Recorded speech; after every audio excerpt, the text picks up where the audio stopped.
Howdy fellas, I hope you're faring well. We've been talking a little bit in the last couple of videos about period correctness. And a lot of you have shared some real good comments about your experiences.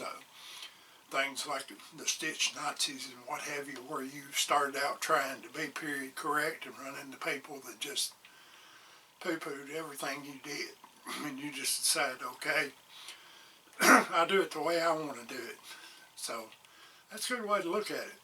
I wanted to throw another period correct thing at you today, may boggle your mind. This is a 50 caliber rifle by our modern way of thinking.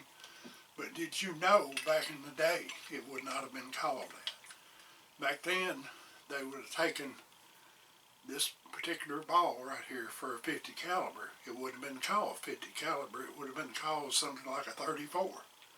How many balls did it take to weigh a pound? In other words, this one weighs 175 grains, so if you go by that formula, 7,000 grains to a pound divided by 175 would be something like 40. It would take 40 of them, so they called it a 40 or a 34 or whatever it happened to be.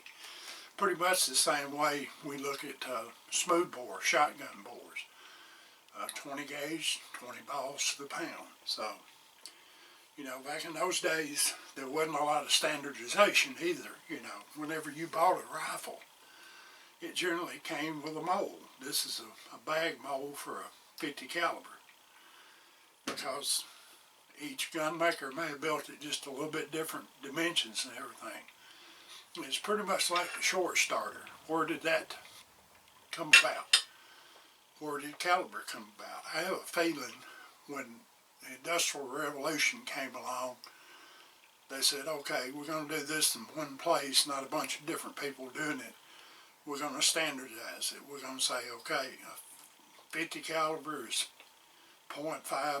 We're not going to say, you know, so many balls to a pound.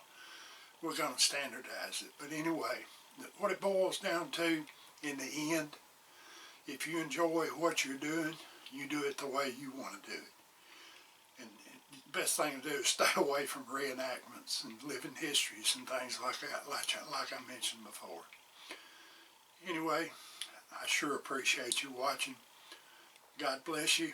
Keep your powder dry and mind your top knot, people.